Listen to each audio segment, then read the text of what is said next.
Hello students, welcome back to Motion NEET channel. Experiment की कतार में एक और एक्सपेरिमेंट करेंगे आज हम, और इस एक्सपेरिमेंट का भी झिंगा लाला कर देंगे। इससे रिलेटेड जो क्वेश्चंस बनेंगे नीट में, मैं आपसे वो भी डिस्कस करूंगा। ध्यान से सुनना, ये एक्सपेरिमेंट क्या बताना चाह रहा है। चलो, इसका एम क्या है। सिंपल पेंडुलम है एक, जिसमें एनर्जी का डिसिपेशन देखना है, और वो डिसिपेशन देखने के बाद एक ग्राफ प्लॉट करेंगे हम एम्पलीट्यूड और टाइम के बीच में।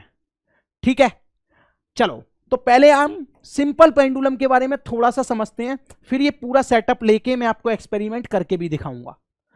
आप एक बात बताओ, अगर ये सिंपल पेंडुलम है, थोड़ी सी रस्सी लग गई है इसकी, हाँ, अगर ये सिंपल पेंडुलम है, ये इसका पेंडुलम का वॉब है।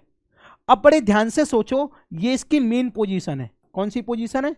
मीन। लेकिन मैं इसे पकड़ के थोड़ा सा इधर ले आऊं, थोड़ा सा इधर ले आऊं, तो ये कौन सी पोजीशन हो जाएगी इसकी?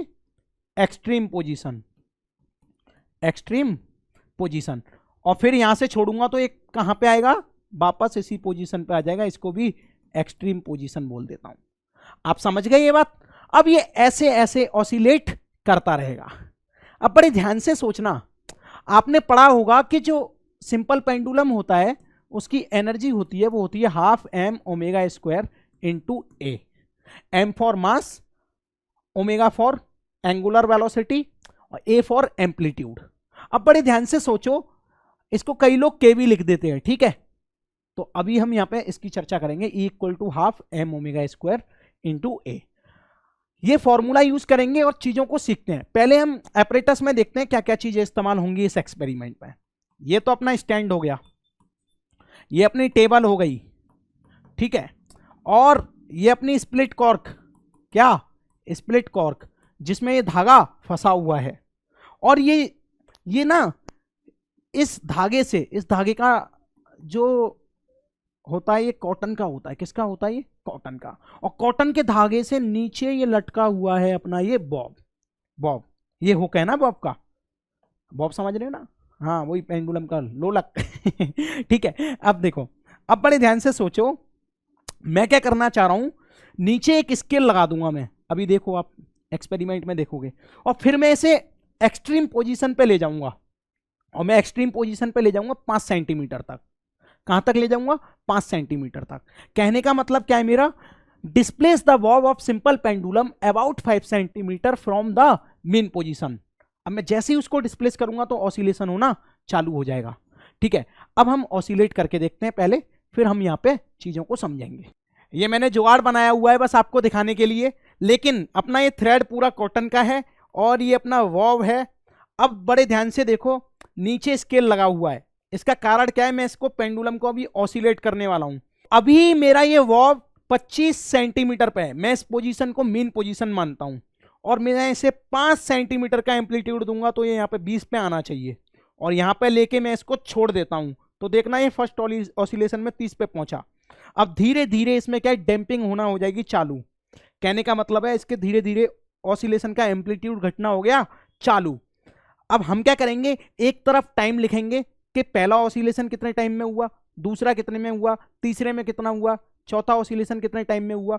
ये टाइम लिखकर हम एक ग्राफ बनाएंगे। फिर वहां से हमें पता चलेगा कि एम्पलीट्यूड इसका धीरे धीरे कैसे कम हो रहा है, और जब एम्पलीट्यूड कम होता है तो एनर्जी कम होती है। चलो, अब इसी चीज को एक और बार बोर्ड पे समझते हैं। तो आपने देखा कैसे टाइम के साथ साथ एम्पलीट्यूड डिक्रीज हो रहा था। बस हमें वही चीज तो देखनी थी। तो हमने क्या ऑब्जर्व किया इस एक्सपेरिमेंट से कि टाइम के साथ साथ एम्पलीट्यूड कैसे डिक्रीज हो रहा है। और एक टेबल बनता है प्यारे लाल, ठीक है, और उस टेबल में एक जगह लिखते हैं हम टाइम और एक जगह लिखते हैं हम एम्पलीट्यूड। जैसे कि मैंने सबसे पहले 5 सेंटीमीटर का एम्पलीट्यूड लिया, तो उसमें कितना टाइम लगा? मान लो 1 सेकेंड लगी। अगले ऑसिलेशन में कितना एम्पलीट्यूड था?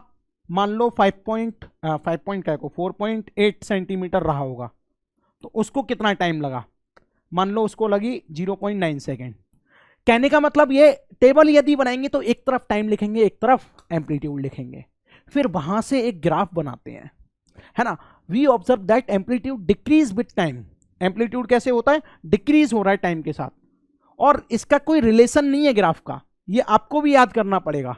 और अपना एम भी यही है कि एक्सपेरिमेंट देखकर ये डाटा कलेक्ट करने के बाद ग्राफ को प्लॉट करो स्क्वायर ऑफ एम्पलीट्यूड और टाइम के बीच में।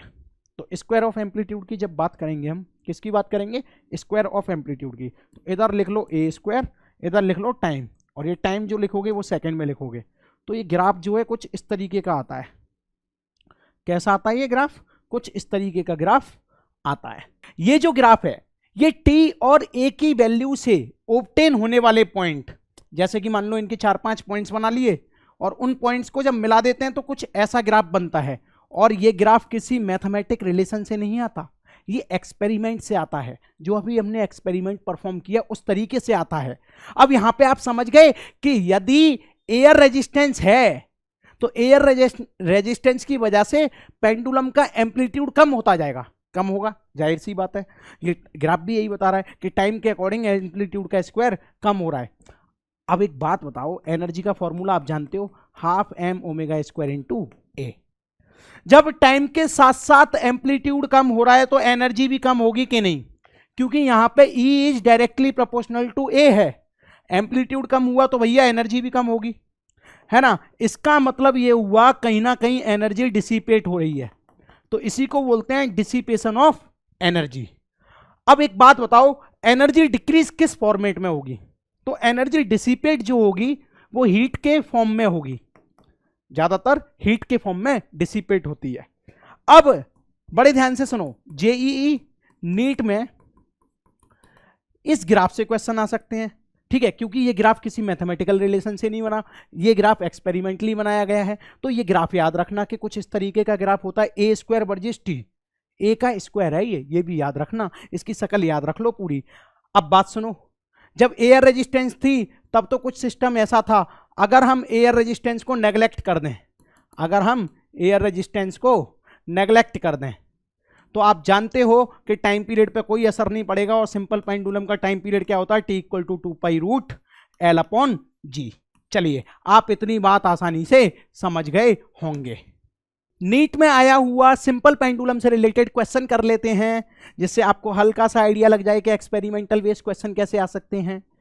अ pendulum is hung from the roof of a sufficient high building and is moving freely to and fro, ठीक है, to and fro like a simple harmonic oscillator.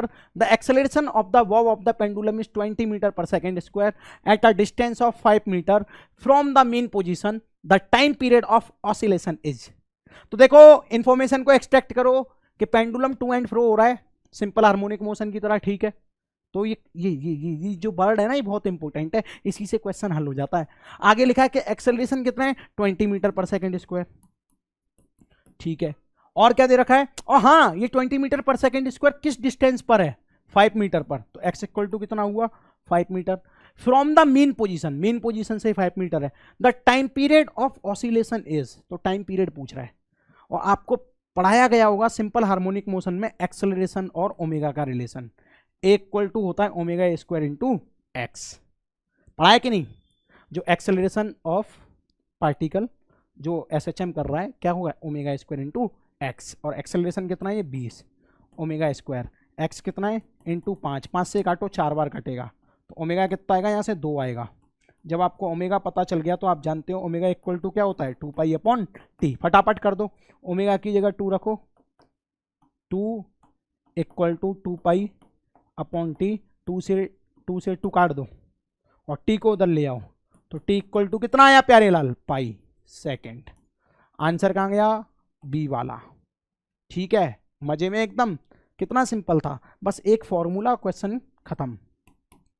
ये formula आपको कैसे याद आएगा? क्योंकि सिंपल हार्मोनिक मोशन में जाओगे और वहां से आप सोचोगे कि एक्सेलरेशन का फॉर्मूला क्या पड़ा था, जो कि ओमेगा का रिलेशन बताएगा, ठीक है।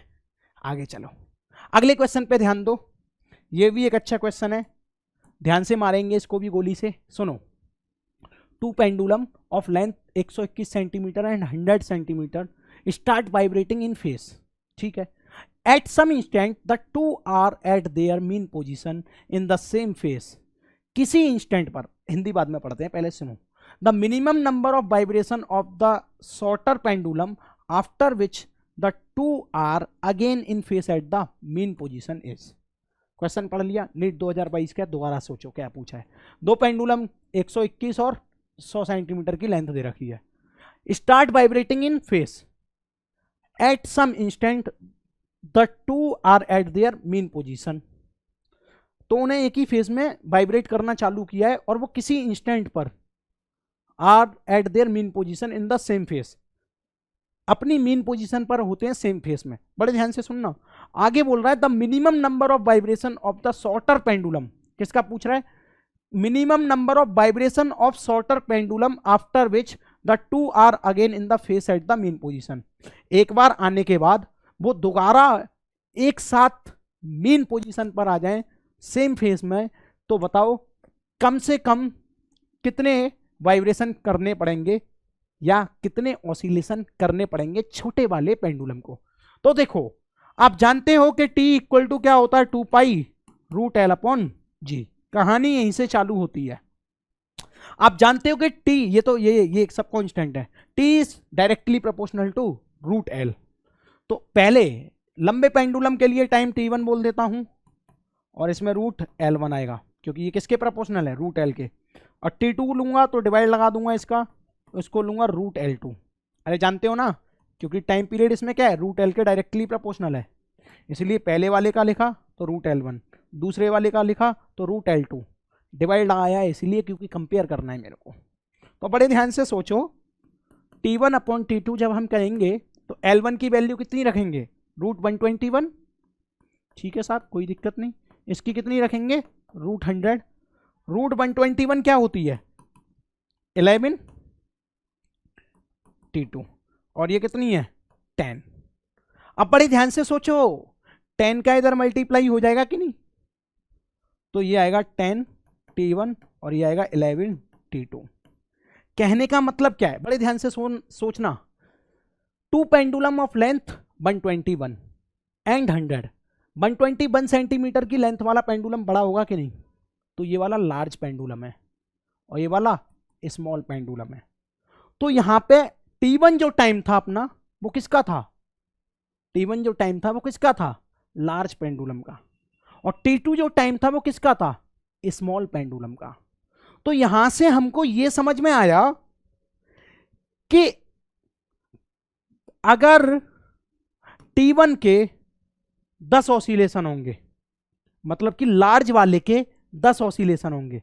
ये जो चीज लिखी है ना, ये क्या बताना चाह रही है पता है, number of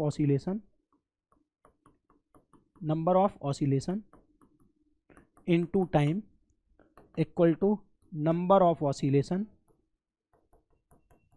into time T2। इसका मतलब ये हुआ T1 के 10 ऑसिलेशन यानी कि बड़े वाले के 10 ऑसिलेशन छोटे वाले के 11 ऑसिलेशन के बराबर हैं। क्या समझे, यानी कि बड़ा वाला जब 10 बार वाइब्रेट करेगा और मीन पोजीशन पे आ जाएगा तो उतने ही टाइम में, या ऐसा कह लो तो उसी मीन पोजीशन पे बड़ा वाला 11 बार ऑसिलेशन करेगा तब मीन पोजीशन पे आएगा। तो आंसर क्या होना चाहिए, चौथा, क्योंकि पूछा क्या है, the minimum number of vibration, या इसी को ऑसिलेशन बोल दो, the minimum number of oscillation of the shorter pendulum. तो जब बड़ा वाला 10 बार ऑसिलेशन करेगा तो छोटा वाला कितने ऑसिलेशन करेगा, 11। तो ये छोटा वाला कितना करेगा, 11। तो आंसर कितना आएगा, चौथा वाला। ये क्वेश्चन थोड़ा सा ट्रिकी है, इसको सोचना पड़ेगा। अब सोच लो ना यार, ऐसे ही सोच लो, बड़ा वाला 10 करेगा तो छोटा वाला पेंडुलम जल्दी जल्दी दौड़ेगा तो 11 करेगा। हाँ, समझ में आया आंसर। तो इस टाइप के क्वेश्चंस आते हैं।